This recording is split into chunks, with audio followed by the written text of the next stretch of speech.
Hi, and welcome to another episode of Kuntarkis. My name is Michael Yon, and this episode is Life in the Seventh Dimension. You may remember from our previous episodes that we spoke about a group of beings in the seventh dimension called the Nipyeluns. Well, Kuntarkis has had another major experience with them, and he's going to share that experience. But firstly, Kuntarkis, we're going to just recap who are the Nipyeluns and what is it to be having life in the seventh dimension? What is the seventh dimension? Okay. First of all, let me just say one thing. My brother, Kanag, who is in a Chiron, he's elevated himself, and it's taken him, like many hundreds of his own physical years to get to that point into what is called the fifth dimension. And that's a vibration or a dimension above the fourth. And if we go down one further, that's the third dimensional vibration. Now, the third dimensional vibration works in all universes, and there are trillions of them. Now, the planets are mostly third dimensional. And it's like Earth. We're a third dimensional being, which means we are physical, and we have really strong limitations beyond that understanding when it comes to vibrations. Now, Kanag can actually walk, say, from the fifth dimension, and literally it's like going through a tunnel, and the vibration changes. It's going down, and he can literally create a body back into his world, which is still third dimensional, but in a higher vibration. Now, seventh dimensional beings, like the Nipyeluns, they have taken hundreds of thousands of years to evolve into that level of understanding. They have created a world, and it's a dimension. Now, inside that dimension is so massive, there are no planets. Even theirs is not a planet. They create, with their seventh dimensional understanding, which is very high in consciousness, a world that is very different to our third dimensional world, even the fourth dimensional world. They have created an entire civilization that doesn't need to exist upon a planet, because the only reason you exist upon a planet is because you are third or fourth dimensional. In the seventh dimension, you create through thought, consciousness, through your imagination. They only have to think it, and they create it. And that's how they've created their entire existence over hundreds of thousands of years. Now, I won't go into another part of it, which I was, because it's already in my experience. So I prefer to leave it till then. Sure. So they take up basically an entire universe, don't they? Absolutely, an entire universe.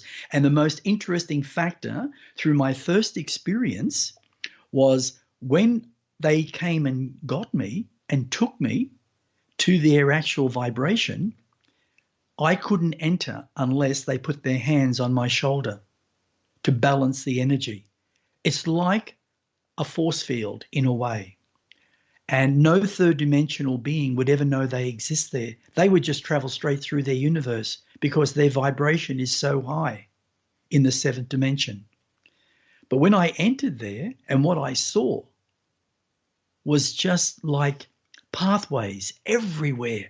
And it was as far as I could see left, and it was as far as I could see right, and as far as I could see directly in front of me. They had buildings, very different in shape. They had beings walking everywhere. There was no air to breathe. They didn't consume food unless there was an occasion for it.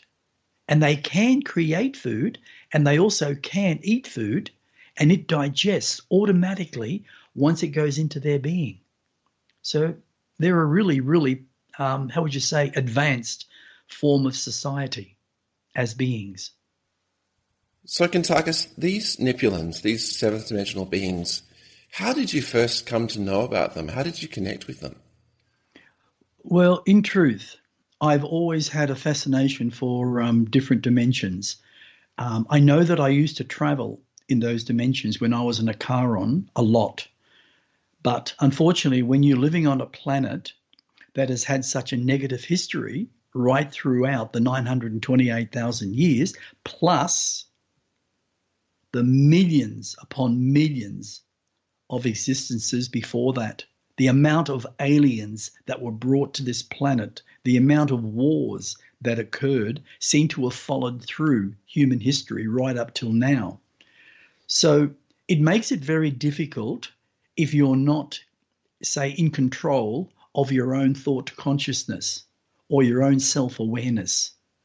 Only through understanding your awareness and your thought consciousness can you leap beyond this third dimensional vibration. And that's what I practiced over many, many human years. And what I discovered was simply laying down, putting my hands over my heart to balance myself, pour the love and light around myself, and raise my own consciousness to higher vibrations, maybe for communication. And what I discovered, these beings were very curious about humanity. And I will actually express this a little bit more later on, but they've been observing humanity over the last 928,000 years. But that's not all.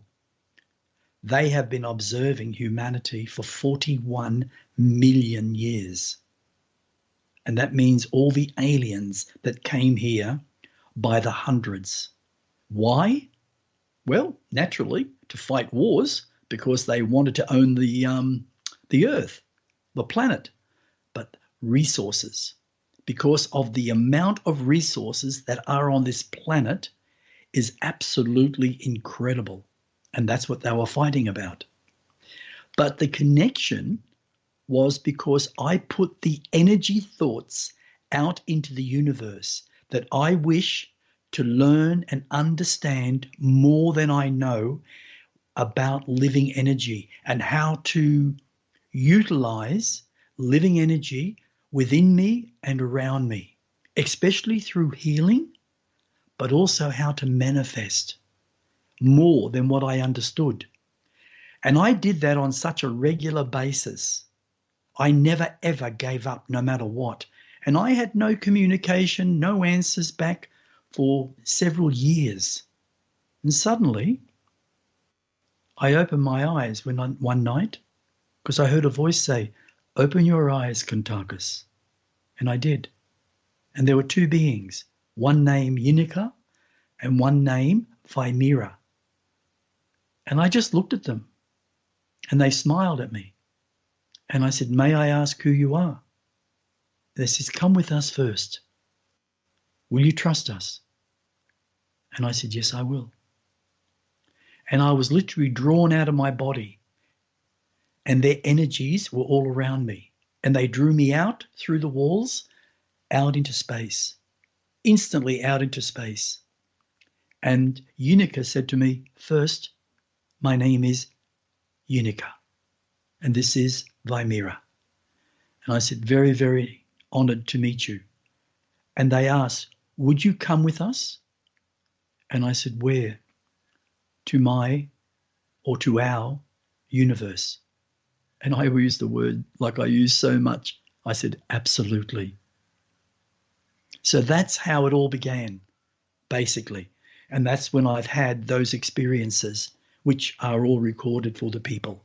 Yeah, which is excellent. I mean, I'm absolutely chuffed that we can talk about this stuff. It's very it's kind of beyond most people's understanding, because most people we don't talk about this, and that's why I think it's good for us to clarify what's going on. So, I mean, most people would know when you your body would be asleep. So you've left your body. This is something that you've been learning to do for a very long time. That's true. To be conscious of leaving your body. So, and also you've met countless other aliens in the past, and you've had beings that have visited you before. So these ones, what did they look like? Now here's the interesting factor. When I first saw them, they were beings over 6 feet. They were very streamlined, very small shoulders, very straight down. Their arms looked like a child of 8 or 9, like how thin they were with no muscle structure whatsoever. They beamed an energy which was like around Unica, it was very blue and lemon. Around Vimera, it was very, very, how would you say? Oh, I'm just trying to think of the color. You know the color crimson? Mm. Yeah, similar to crimson. Really, really beautiful and glowing. And I found that really interesting. I did ask a question, by the way. I said, is that your aura? And they said, yes. You see that? And I said, yes. Ah, we were not aware that you could see that. And I said, okay, that's really interesting. So their bodies are very slimline. They are physical when they want to be, in appearance, not like us here on this third dimensional world where we have a physical body with physical organs. We have blood that flows through our veins just like it flows through Mother Earth, which is volcanic lava. That is the Earth spreading its goodness right around the entire planet because the planet in reality is alive. It creates everything that we need. Our bodies are the same. Their bodies are living energy. They don't need to breathe. They don't need to, say, eat food if they choose not to. They literally exist within that living energy, and they are connected to that living energy every moment in their existence because they have spent, as I said, thousands and thousands of human years developing their ability to exist within that vibration and create an entire universe without a planet. And you've got to ask yourself, that makes a lot of sense. Why? Because they're not physical. They don't need a planet. Doesn't that make sense? Yeah. I mean, I'd love to see it because did you say it's kind of split up into bits that you can easily get from one to the other? Absolutely. As you look at it? Yeah. Yeah. You can walk like a human person, or you can glide. And they have pathways everywhere, going up, going down, wherever you want. There's homes, there's houses.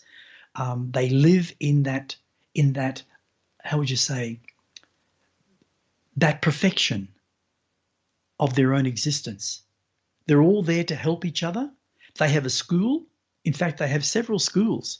They have teachers that are researchers, and they literally express everything about their civilization, about the universe, about the knowledge. They have recorded digitally every moment in every breath what we do on this earth for 41 million years, especially the last 928,000. They've got the records. And you know what they said to me, which is really amazing?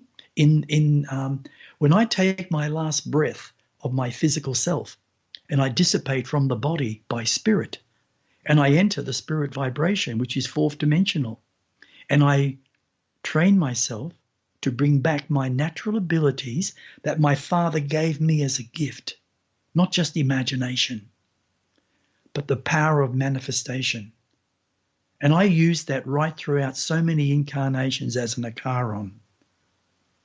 And when I bring that back into spirit world, I'll be able to travel and create a body, not synthetic. I don't like to use the word synthetic because at the moment, the word synthetic on this planet is a negative, the way the elite criminals have created it, to create us eventually as synthetic biology. But once that's done, Michael, everything changes. And one thing I have to say also, so everyone understands, every single human on this planet, it doesn't matter who you are, it doesn't matter what stage of existence you are at in your thought consciousness or your self-awareness, you can grow beyond what you are simply by your thoughts. If your thoughts don't change, you don't change. If your thoughts change, you elevate to a higher understanding. I just want to express that also. Yeah, very good. And so do these Do these beings have any hair on their head? None whatsoever. None. No.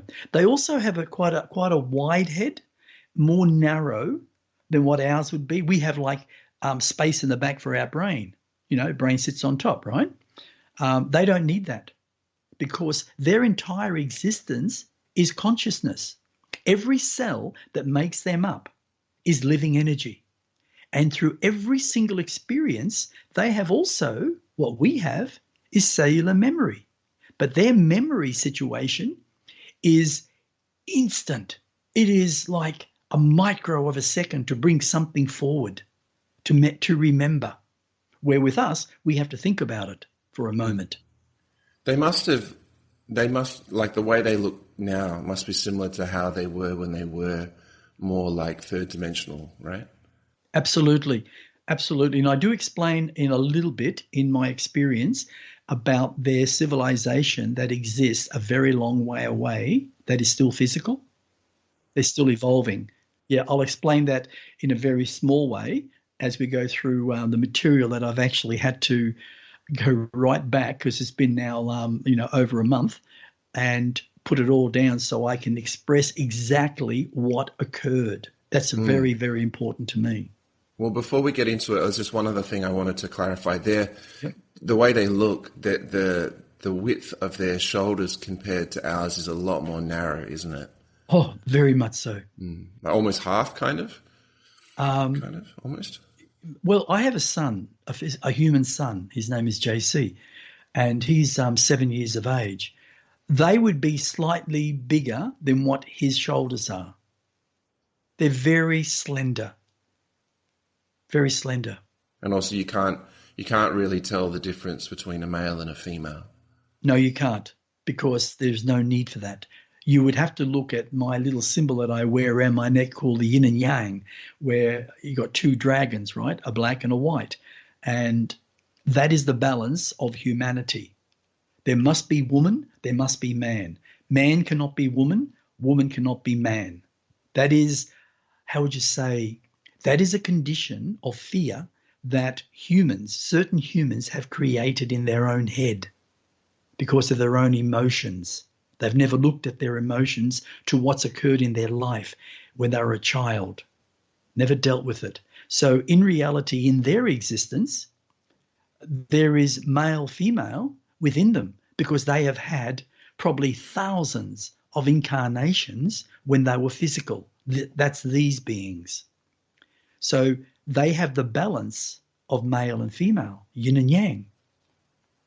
They have the balance, but also they are still literally one or the other within their energies, aren't they? Yes, if they choose to. Yes, absolutely. It just happens to look very similar. They have the ability to transform the way they think and even the way they talk, Michael. And by the way, what's really more interesting, I noticed this other one, which I'll talk about, but I didn't actually mention this, but I will mention this now.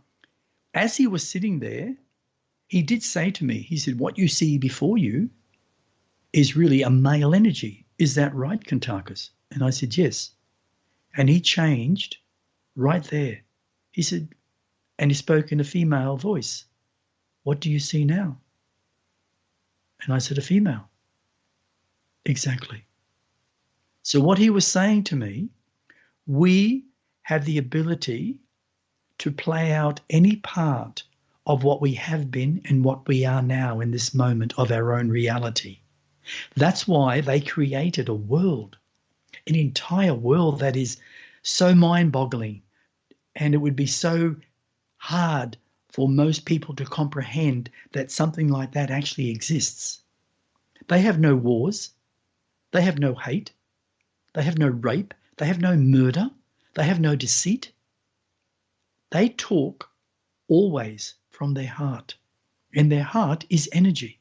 Once it was physical, but now it's energy. It's evolved. Do they know of other seventh dimensional beings?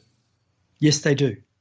One thing you'll find out now, because I mentioned it, they connected with and it's on that other one, I believe, the third one. they actually connected with my father, Yakis.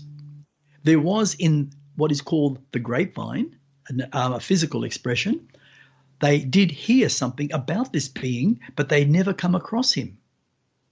But because I was in their existence and they sort of like, how would you say, adopted me. That's how it feels, like they've adopted me. It's really interesting. And they connected with Yakis and they became friends. And now Yakis actually visits their planet, their world, their vibration. And he's fascinated by their culture. He hasn't come across anything like that. Yeah, see, it's interesting because, like, Yakis, who's,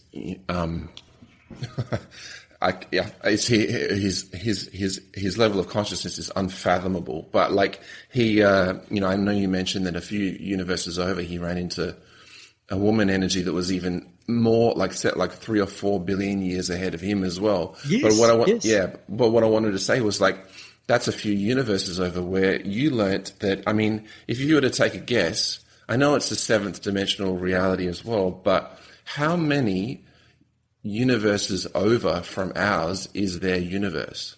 It's ridiculous, isn't it? Didn't you say, like, because one of the first stories you shared with us is that they were, as they were taking you, you noticed that wave after wave was passing you, and you said, are these universes that we're traveling through so quickly? And they said, yes. Yes, that's right. And we were traveling, which really, really hit me. We were traveling at 50 light years, not 1 light year, 50.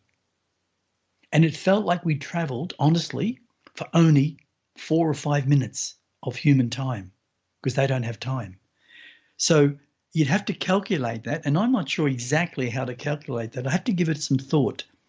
But you'd have to multiply whatever the time factor was by 50 to see the distance.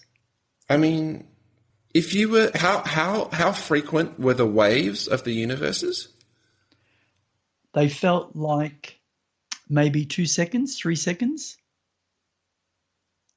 And they were like massive sheets blowing in the wind very lightly with rhythm and with like waves, very light waves. And they were clear, like see-through. And they were so huge. And what that's showing me is each of those ones were a universe. And there were hundreds of them. Now, I've explained this about our universe, right?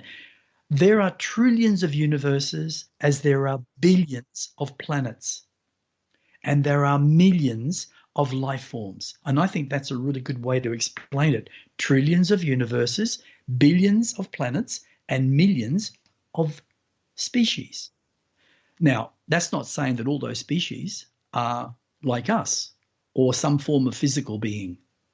That could be the multiple of life itself.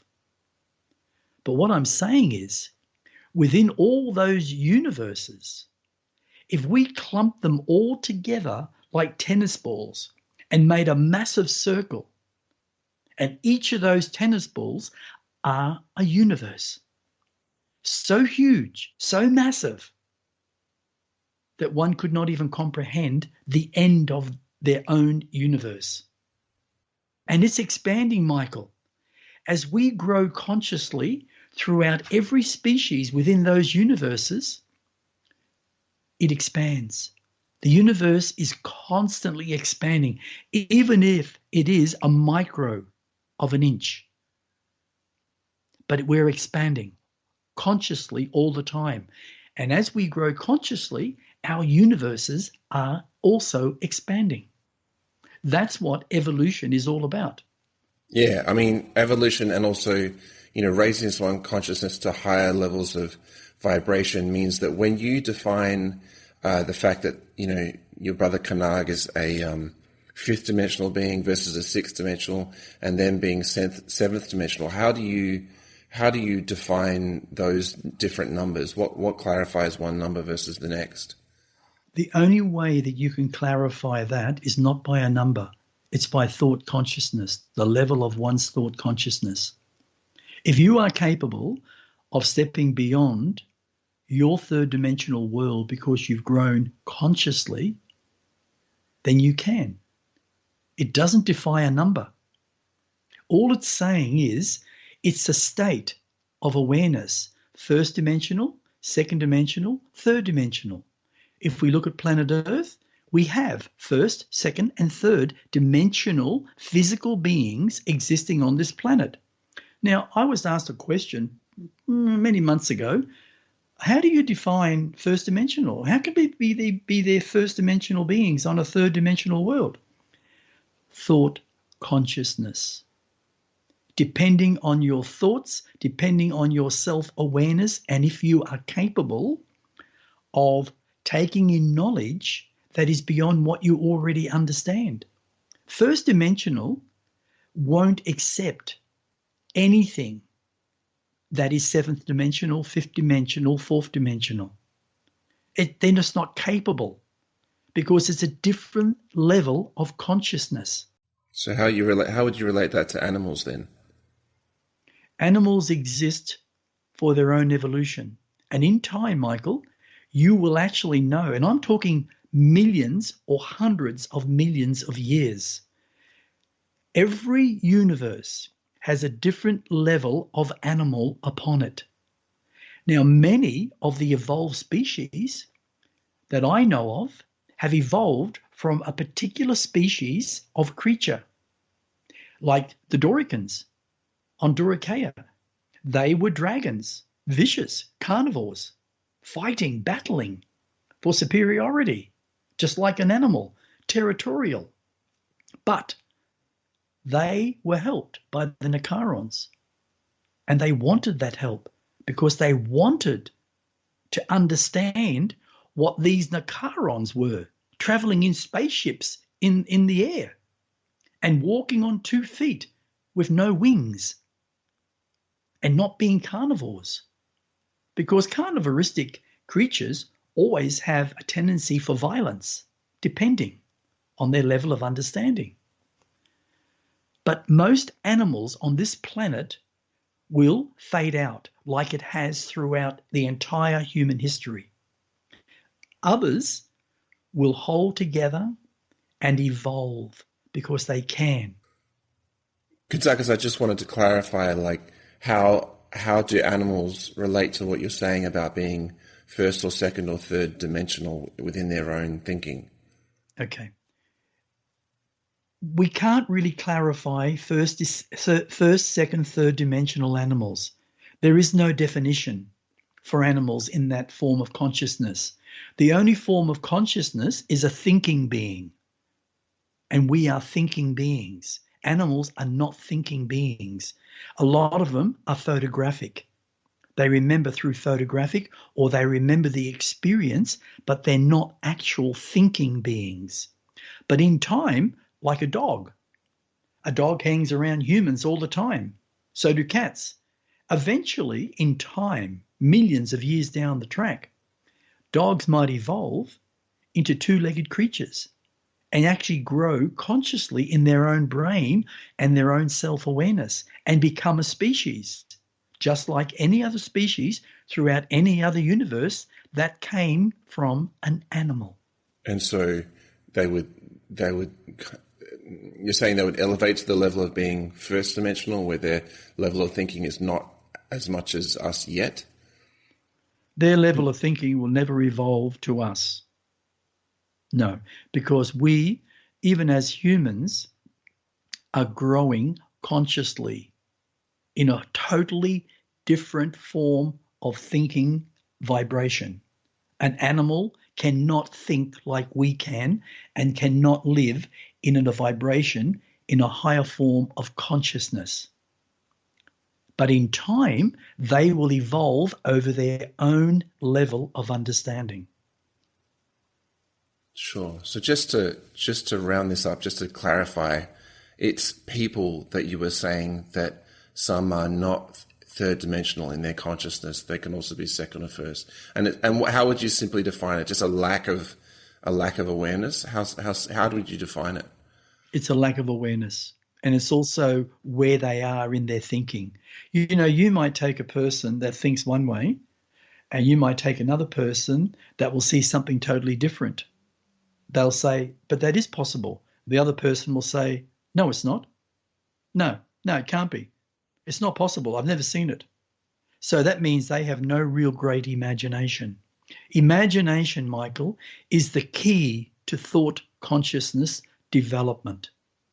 Not the way the word is, imagination. It is actual energy. And when we grab it and start to use it, we start to think that all things become possible. That's why quantum physics was developed. The old way of thinking, seeing physics, was limited badly. So that's the old way. That could have been second dimensional towards humans. But now someone has come through and they're now saying that quantum physics, it has all possibilities. That means we're growing. And yet you look at a seventh dimensional being, they're light years ahead of us. You know how long it would take a human, this is no joke, a human, an average human, to evolve into a seven-dimensional being? Oh, let me guess. Say an average human to do that. I would guess, I'm just going to say probably more than 1 million years. More likely about 9 or maybe 10 million years. Yeah, right. And that's not saying we're putting them down. Absolutely not. Every human has the possibility of changing their thoughts to grow consciously.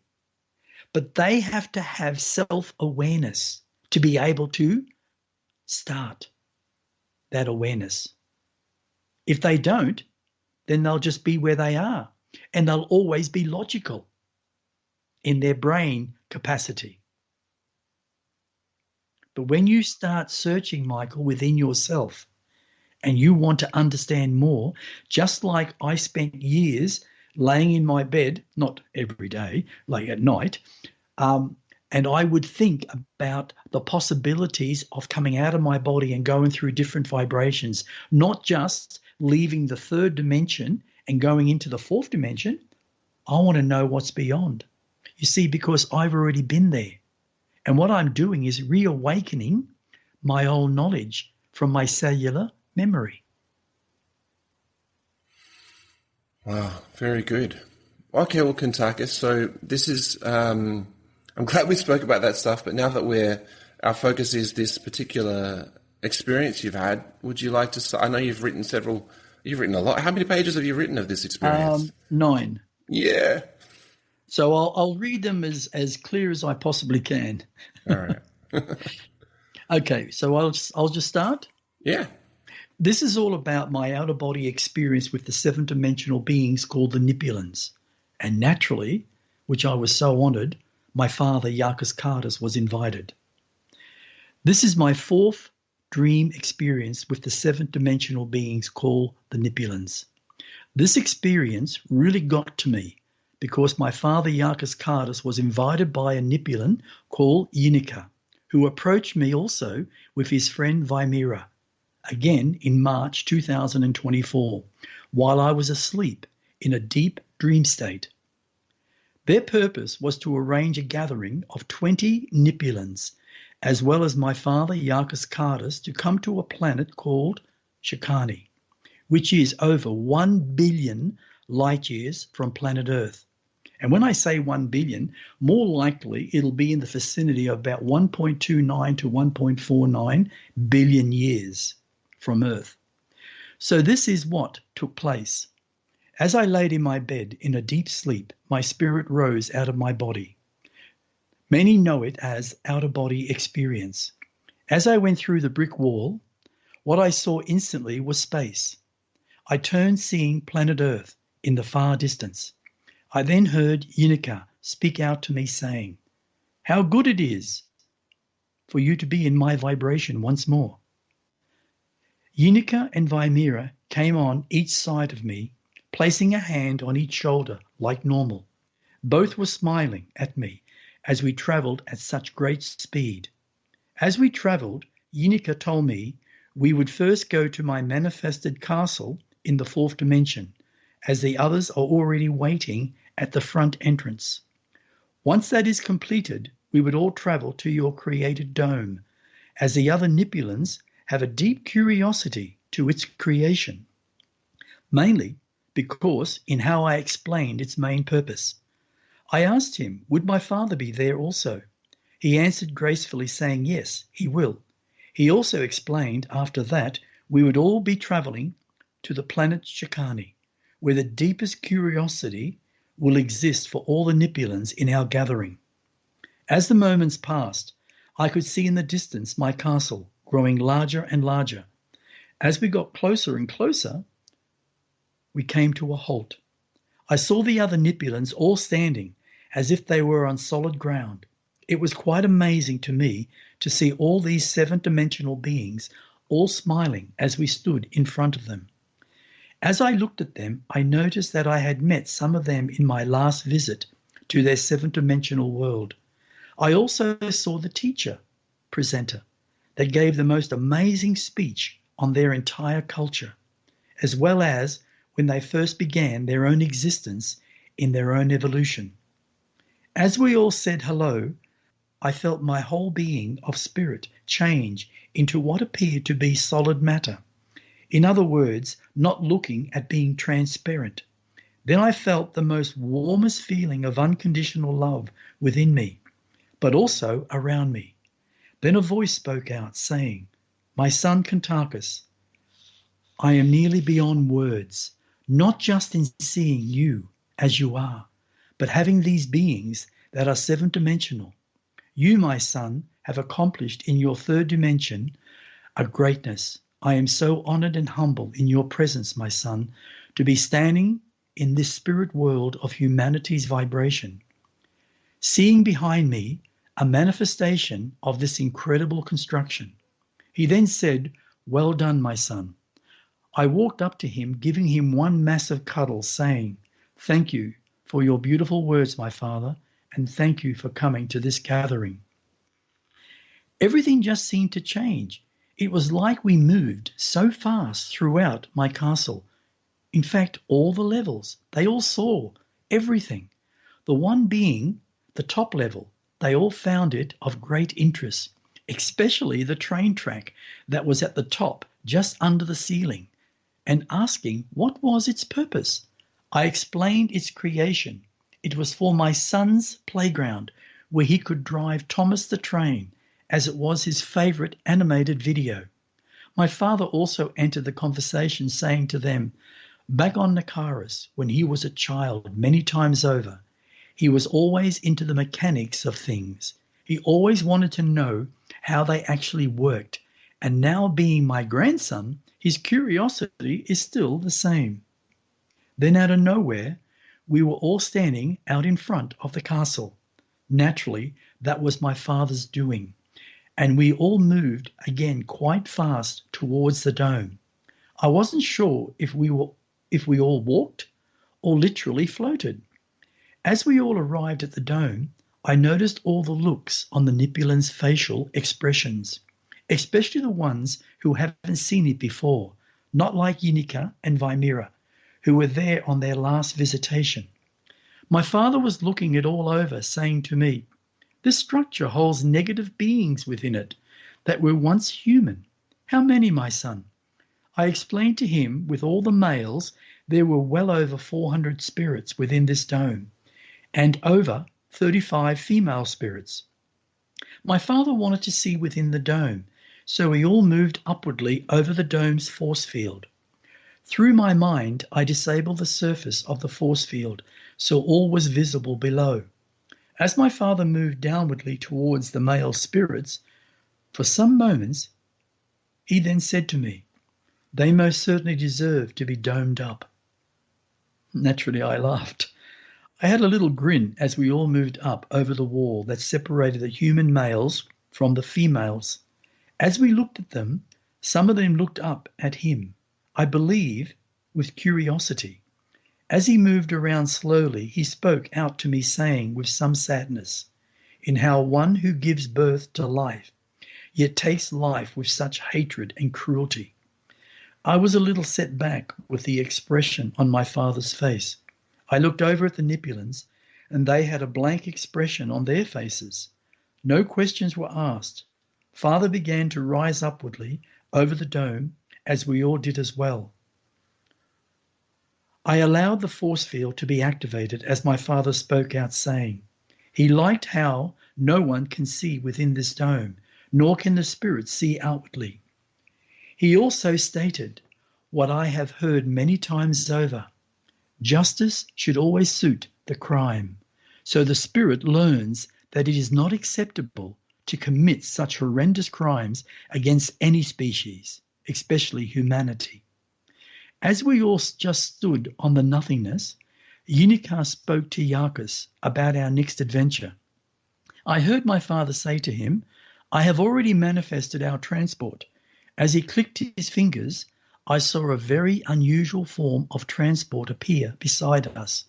It was in the shape form of a very large, transparent pyramid that seemed to have many transparent single lounge chairs within that pyramid. As we all moved slowly to the pyramid, a doorway opened like an elevator door. My father stood on the side of the opening with a welcome arm gesture, saying to all to move within the transport, please. He also said to all, please sit wherever you feel comfortable. What I found interesting was even though the transport craft was transparent, it was quite visible to all of us, even all the loungers.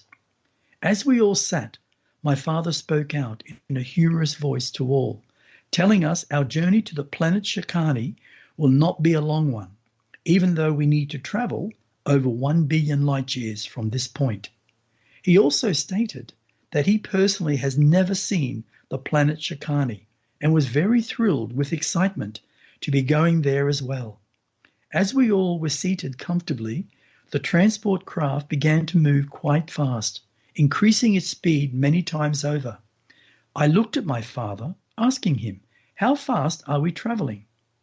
As he replied to me with a chuckle, he told me, very fast, my son.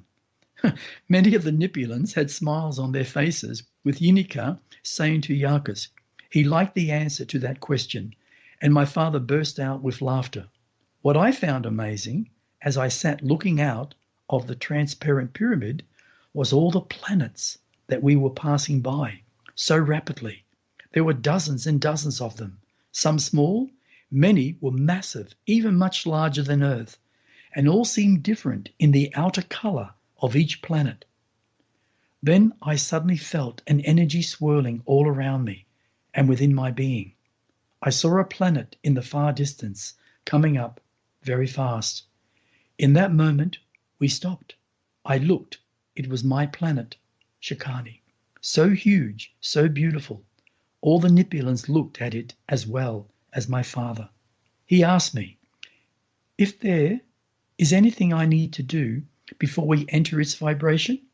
We don't want to be vaporized, do we, my son? Some of the Nipyeluns turned, looking at Yarkus. Then they all smiled with some humor, knowing he was being funny. I said to my father, it was all perfect, but proceed with caution. Father looked at me, then broke out in some more laughter, and I heard some of the Nipyeluns trying to giggle quietly. Within moments, we entered Shikani's atmosphere, heading in a straight line.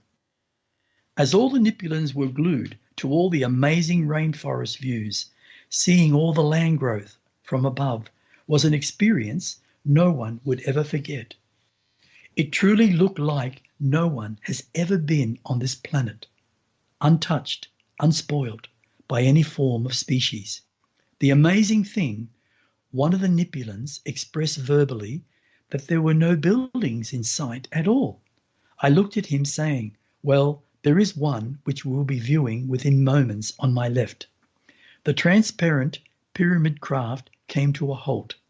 All the Nipyeluns, including my father, turned to their left with surprise.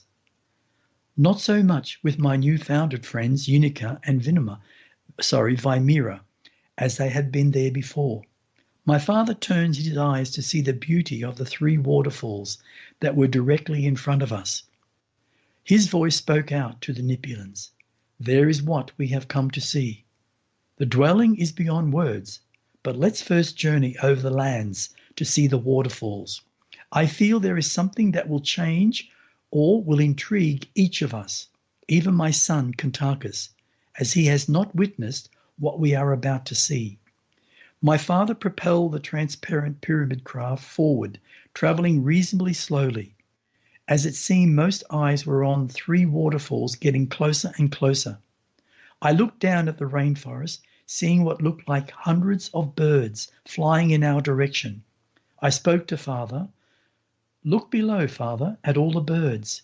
They seem to be following us." As he looked down, a big smile came over his face as he said to me, "In my memory, this reminds me of a past experience, a long way from here, where I was called to help a developing civilization called the Nipyeluns, who had a slight similarity to humans in appearance, but much more taller and very streamlined in their body shape.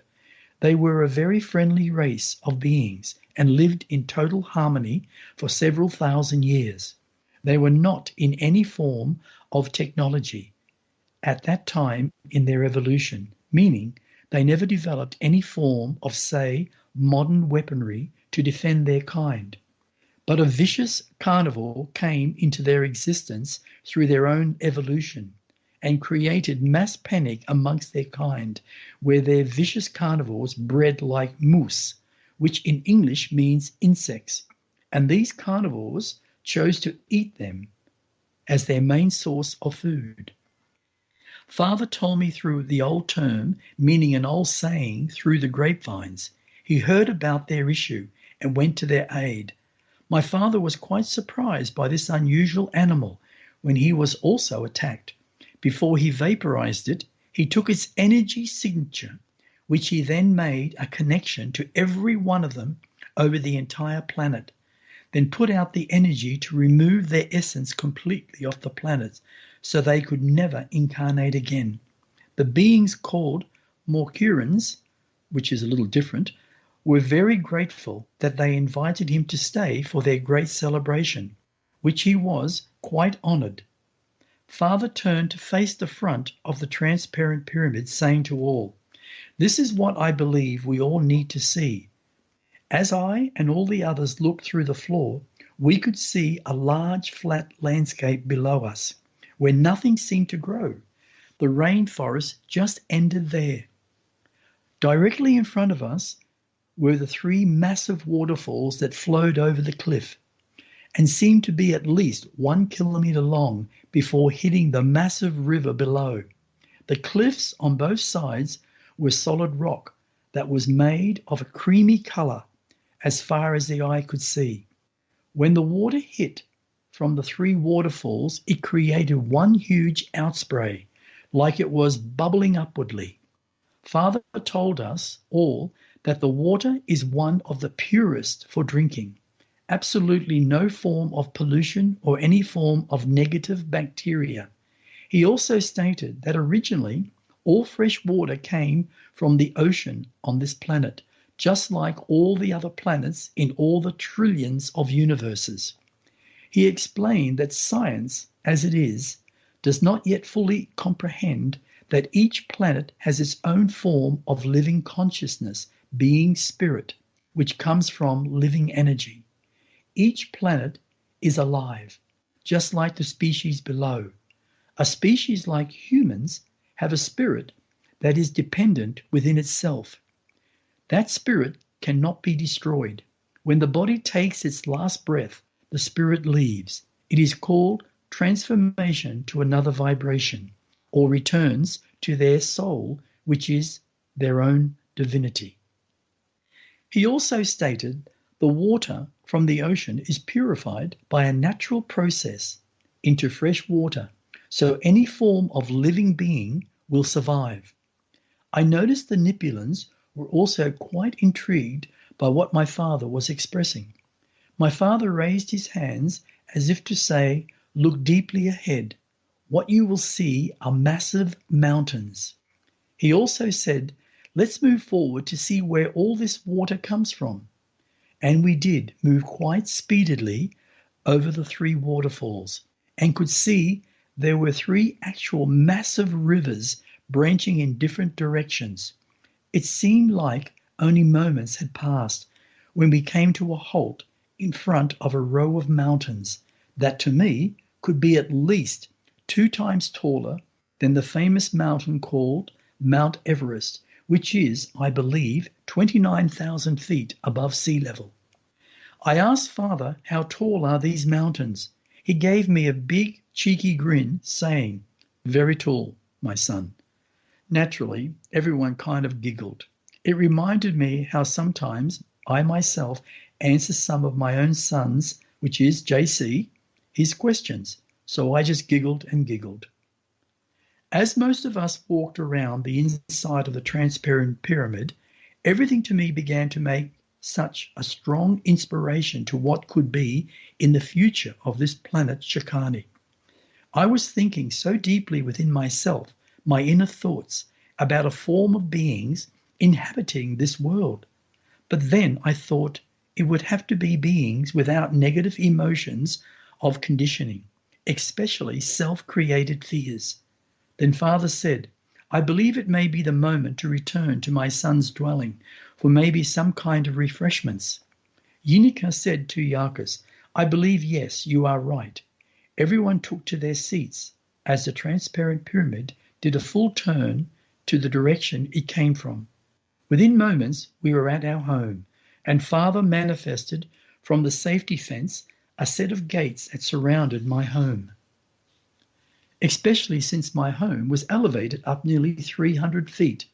Father opened a doorway to the balcony, then guided us all onto it. He asked if we could all be seated, then he would manifest some delightful snacks. I noticed he already manifested a large oval table with very comfortable looking chairs. As we all sat, Father with his amazing magic manifested an entire table filled with so many varieties of foods, also including, naturally, Pasaki purple tea, even with a full-size plate in front of each being. Everybody, or everyone, began to help themselves with the amazing variety of foods.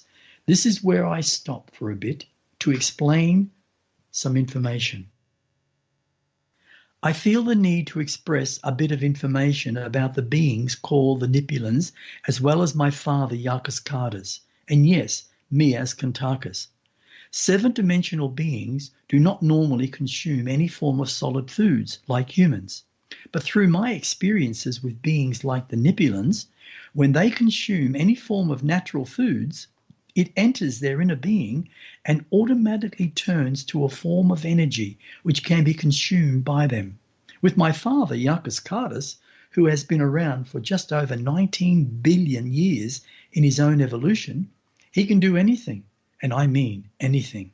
But with me, I am still in the stage of manifesting a look-alike, solid body when I enter spirit world, being the 4th dimension. I must say, this living energy is the beginning of all manifestations in all things that are physical. Sorry, Kuntarkis.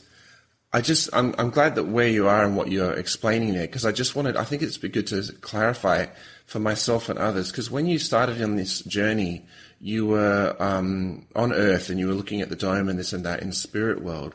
So you were all in spirit and not kind of physical. Yeah, in spirit form, yes. Yeah, in spirit form. And yet now, can you tell us to what degree, even though you know that your physical body is asleep during this experience on Earth, how physical are all of you when it comes to being in the 3rd dimension? Okay, let me just explain something about myself first, then I'll explain about them, yes. I believed that we could create a body once we're out of our physical body, a synthetic type body that looks physical. Now, the interesting factor is, and I've spoken about this to you, Michael, I have been around the world, and there are beings, like human beings, that have actually seen me and spoken with me. And I often wonder, was that actual reality? And I discovered later on it was actual reality. Yeah, you were asleep and you were on the other side of the planet, physical, completely physical, yeah. Absolutely. Just to give you another example, my wife, Michelle, which is actually Kalusha as an Acharon, she explained to me about an experience she had about 2 years ago, and she mentioned it the other night. And she knew that she was on Nakaras, and she transformed herself back into an Acharon. And she must have been with Kanag and some of the people that she knows on Nakaras as Nakarons. But when she came back, it was very, very different. She literally landed in a position like suddenly banged on an oval. It was a baseball bat oval, like, playing baseball. And it was in Korea somewhere in an Asian country, but more likely Korea. And she came landing down and hit the ground, and she had a circle around herself that was a color of limey green, I believe, and it dissipated. And she had her hands, her fists closed, and she had her hands over her actual chest, and she was crouched. One leg was slightly a little higher than the other. And she turned her head and she noticed this man running towards her. And she looked at him and she knew it was an Asian. And then there was another man that was putting stuff away in some big sort of building, and he started running over. And just before he got to her, she didn't want any form of complication because she knew she was physical. She literally pulled her hands in, she said, really tight, and she suddenly vanished and came back into her body, and she woke up and with a big smile on her face, knowing what she did. So every single one of us, Michael, from a human perspective, we leave our body at night. Everyone. I don't care what people say, they don't do it. They have no idea because they don't have the self-awareness that they're in spirit world, which is fourth dimensional. And that's clarified from a physical perspective as dreams. Sometimes, depending on the type of person we are, we can be a very, how would you say, stressful person, a very angry person, and we have all these physical experiences in spirit world in our time of sleep, and we call them dreams. What it is, it's our level of understanding, and we're trying to sort out certain things in our life because we haven't sorted them out physically. So we're doing it in a spiritual way. And that's what happens to every single human on this planet. And I noticed that I was traveling around the earth, and in America especially, doing magic shows when they were holding magic shows. And one was years ago with in Washington, D.C., in this massive park. And what I did in there was just, to me, was incredible. I removed a tumor out of a man's brain to show what magic was. That living energy has the possibility of doing anything. Doesn't matter what it is. And then I learned to create that same body in spirit world. And I've done it many times, but I still can't control it. I'm in the process of learning. Just like a baby learns, it has to crawl first before it walks. And that is the principle of life, all of life. Yeah, I mean, I think the biggest skill you have is you go with the flow. Your heart guides you in a particular direction, and you just say yes, okay, and you just go in that direction. And things happen with you that are unintentional, so to speak. Yes, absolutely, absolutely. I mean, like when you walked on stage, you had no idea that you were going to put your hand into his head and take the tumor out. You just kind of took one step at a time practically, didn't you? Well, the funny part about it is it's in one of the episodes, but just very briefly, I appeared where there was a massive amount of people, and there was a stage that was set up, and I was leaning up against a tree on the left-hand side with my arms folded watching. And I just said, oh, and looked over and I said, I'm in America. Wow, it's daytime. My body's back over there. And I created a body because I suddenly felt myself, and I felt physical. And the man that was on the stage that the tumor was removed from, he actually said out on the microphone, he said, we've now come to an end. We're going to also do, but before we do, just in case, are there any people who claim to be a magician within the audience? My hand flew up faster than my eye would. And I put my hand up. And he saw me because someone pointed over there saying, that person. And he said, "Sir, please come up here." So I walked up. I walked around the people in the front of the stage and up the two little stairs and onto the stage. He said, "What is your name?" "My name is Kuntarkis." "Oh," he said, "unusual name." And he said, "What kind of magic do you do?" And I said, "Anything." He looked at me. "Oh," he said, "that doesn't really clarify anything." I said, "Well, anything. I'll manifest anything. I'll do anything." That's what I was saying. Mm. And then I found out that he had a tumor. And I asked him to be my volunteer to show the audience how living energy can work in any situation. You've only got to believe. And that's the whole point of healing, is believing. No good learning about healing if you don't believe. You can't heal if you don't believe. That energy is not going to come into your body and heal that person. I don't care what anyone says, it won't work. But if you believe that you are an instrument for the divine living energy to come through your hands, your mind, then you heal. That's the difference. And that's what I did. And he was my volunteer. And when I put that into his hand, he was shocked. The look on his face, the audience were talking all over the place. So that's reality, Michael, if we really want it to be. We can make reality anything we choose if we're willing to grow consciously. But we have to step beyond what we are. And you've learnt to tell like the difference between being in spirit world and being physical. Yes. While you're out of your body. Absolutely. That's something I know, yes. I can understand that.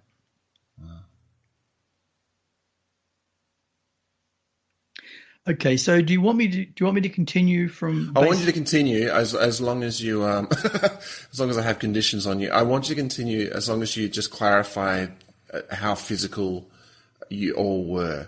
Oh, sorry. Yes, yeah. Yes. How would I put this?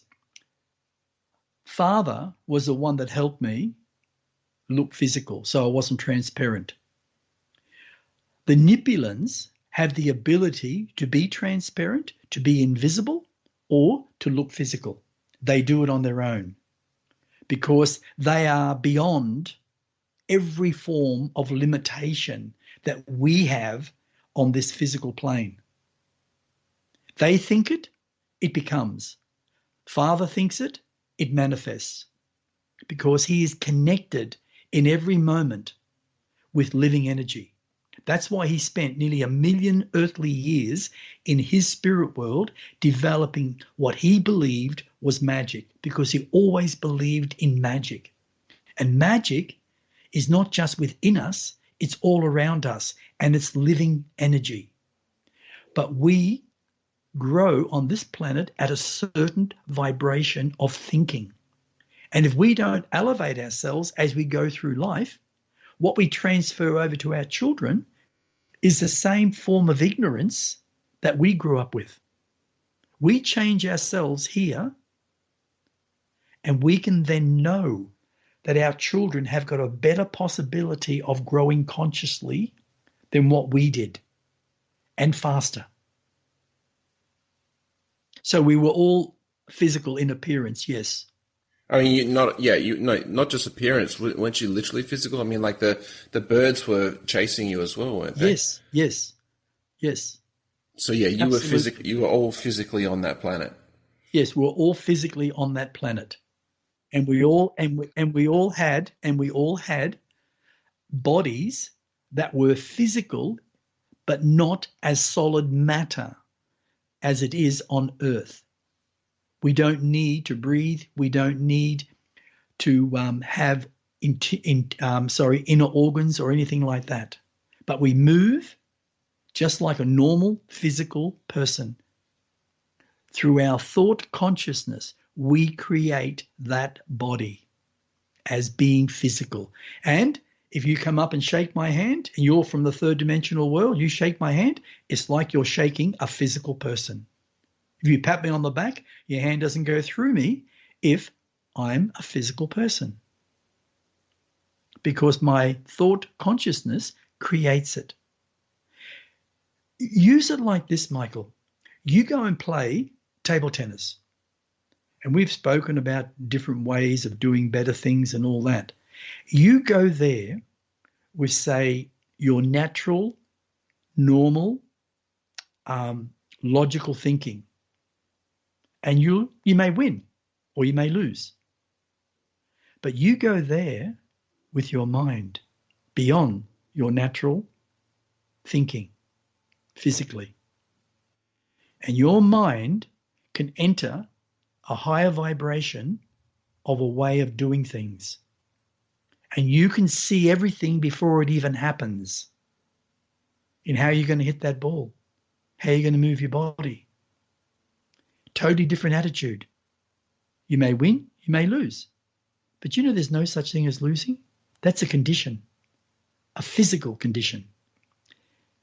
You play a game to enjoy the experience, but you don't play that game in your mind from an emotional state. You only play that game from an emotional state if you're in your logical thinking, because your logical thinking is completely limited because it's not growing beyond what it is, creating new pathways through your thought consciousness to allow more knowledge to come in. Because most people don't know this. The knowledge that comes to one that changes how they are comes directly from your soul, through your mind, to your heart, to your brain. The brain is the one that dissects everything because of its fears and insecurities. And in time, science is going to understand that. They really will. And you know what's even more sad? The amount of technology that's being developed with AI and all that is all negative. And the reason? Because it's the people who created it are negatively geared to want to destroy and vaporize 90% of the human population. Now, if they were more conscious in their awareness, wouldn't it be amazing to have AI in a positive way? Eventually, AI will control what's left of the human race. Maybe 500, maybe 600 million. And I'm going to say this now. Everyone needs to log in or join Rumble. There are videos on there that every single human on this planet needs to see.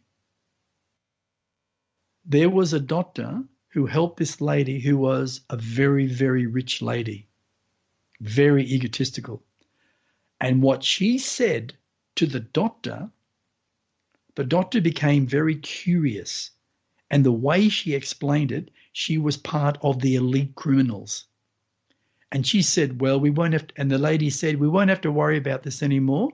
She said, it's about time for something. I can't remember the word, for something to start. And she said, what do you mean? She said, the removing of certain people. And she referred to those people as the useless eaters. That's what she said, the useless eaters. And she said, well, how many of these people? She said 90%.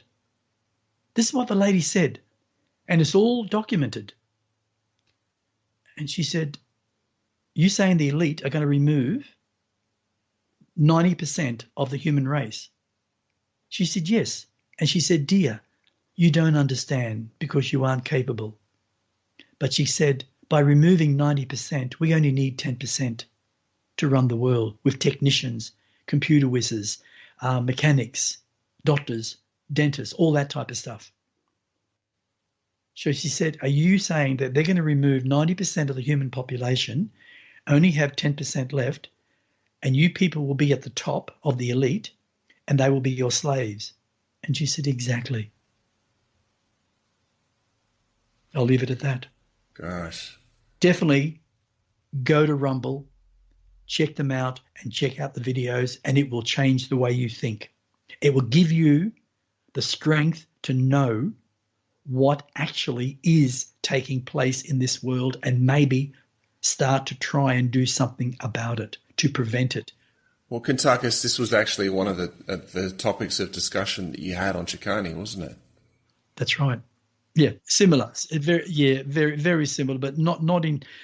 I didn't really put that in, mate, because I didn't want to. But I just wanted to say to people, please go to Rumble and check it out. It's worth it. It will help literally make you feel more comfortable to know what is actually happening in the world. Right. So you might use search terms like World Economic Forum, World Health Organization, vaccinations, COVID, or depopulation. Okay. So will I now continue? Yeah, please. Okay. Yes, with my father, Yarkis Cardis, who has been around for just over 19 billion years in his own evolution. He basically can do anything, and I mean anything. But with me, I am still in the stage of manifesting a look-alike solid body when I enter spirit world, being fourth dimensional. I must say this, living energy is the beginning of all manifestations in all things that are physical. But in spirit world, when you discover that through thought consciousness coupled with one's mind, things are very different to when it comes to manifestations. You only have to think of it, and it can become a reality. That is, depending on one's level of consciousness. Now back to the table with all that delicious foods that my father created from living energy. As we all sat beginning to consume foods, it honestly was like I was sitting back on Earth, sitting with people consuming solid foods. A thought popped into my being as I said to my father, I must mention this to you, my father. I have a very close friend on Earth, on the earthly plane, who also does all my interviews for our podcast episodes. His name is Michael Yon, who is amazed by you and asked me to say hello to you personally.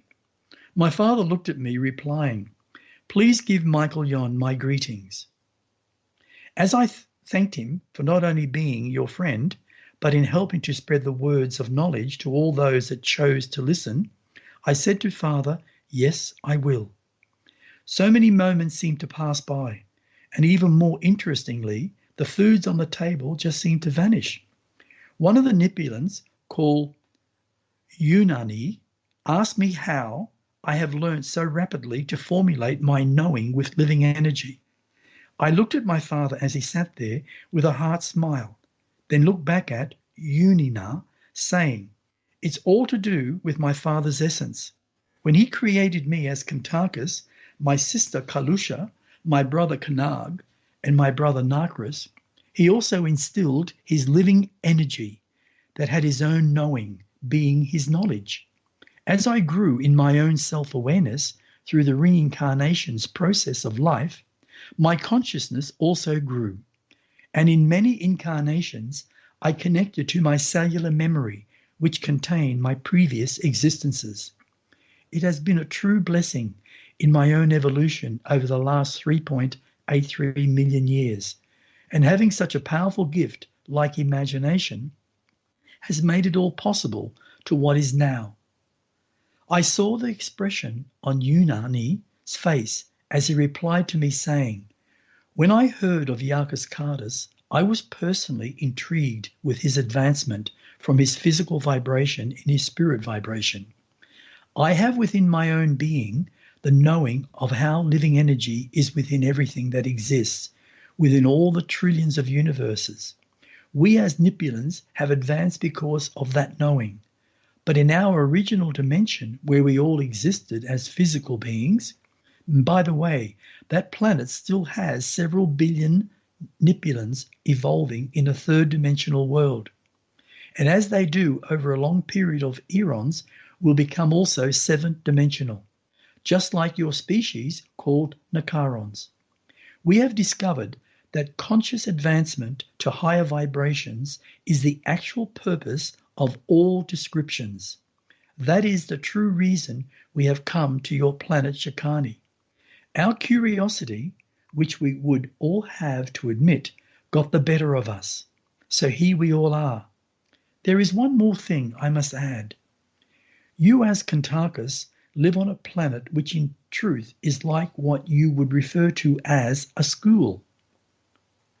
But what has taken place on Earth with your species, known as humanity, has been quite negative. When it comes to warring with your own kind, we the Nipyeluns have observed humanity's evolution, not just the last million years. We have been observing the different species on Earth over 41 million years of its own evolution. And not to be unkind in our observation, it has always been violent. Yet without any form of judgment towards humanity, we understand the last million years of humanity's evolution has been a very difficult one when it comes to any form of species. What truly intrigues our society is that you, Kuntarkis, came from a very advanced species and had so many incarnations as an Acharon, even on other worlds.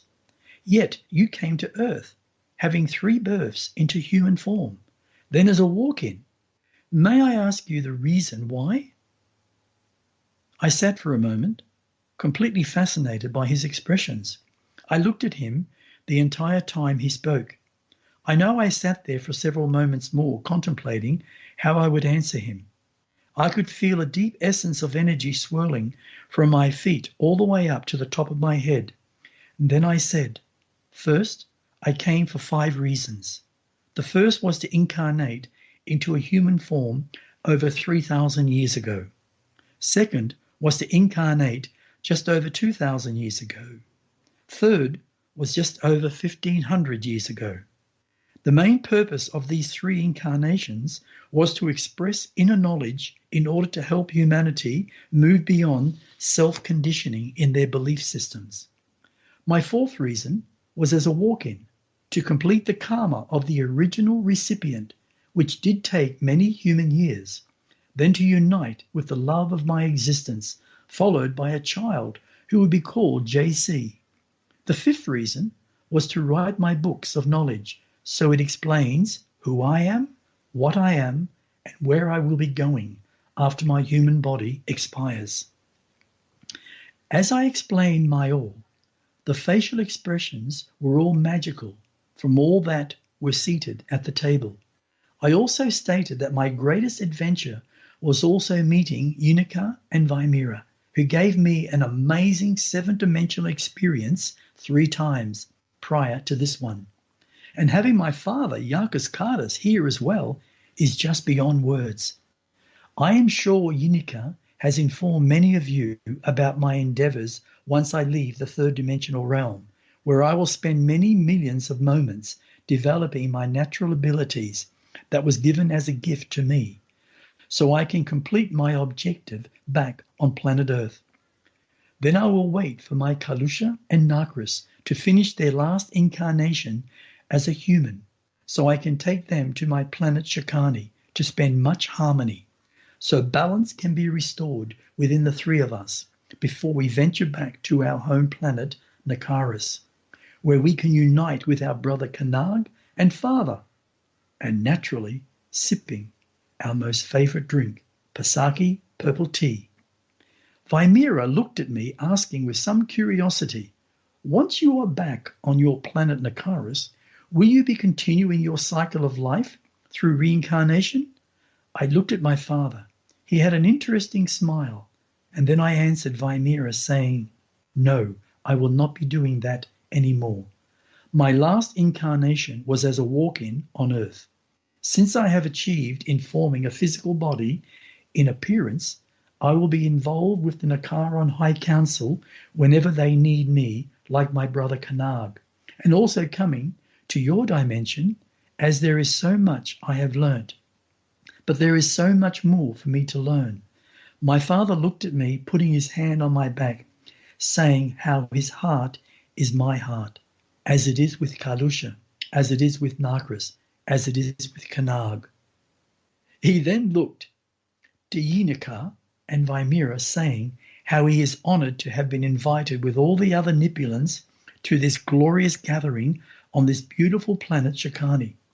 He added how much of a pleasure it was in meeting the Nipyeluns, who were so helpful with my son, What he said next, we honestly burst out with laughter as he said, on that note, I believe these amazing moments will be coming to an end very shortly, as my son's physical body must express itself, being the toilet. The looks on the Nipyeluns' faces were quite fascinating. Yinika spoke out saying he forgot that I still had a human body. My father said the trip back may be a little long, so if we all agree, I will transport my son back into his physical body. Then I will take all of you back to your dimension in the same craft that brought us all here. They all agreed. Father placed his hand on my shoulder, saying, May the rest of your sleep be filled with many pleasant adventures. Please, on your awakening, give my beautiful daughter, Kalusha, and my grandson, Nakris, my love, my heart, my all. I smiled at my father as I began to vanish. It was like moments just passed as I awoke at my home, desperately needing to go to the toilet. When I returned to my bed, I had the biggest smile. Even when I woke up, my smile was still there. And I did have 2 adventures within the earthly vibration, which gave me a warm feeling of deep satisfaction, knowing there is no such thing as impossibility, knowing that everything, no matter who you are, what you are, is possible. It is simply a state of one's thinking. To change your thinking is to change your life, your direction, either positively or negatively. And remember, always remember, that choice is always the individual, is it not? Yes, very good, Kuntarkis. Thank you so much. Thank you so much. I've been looking forward to hearing this adventure for a while now. So it's really lovely to finally hear it.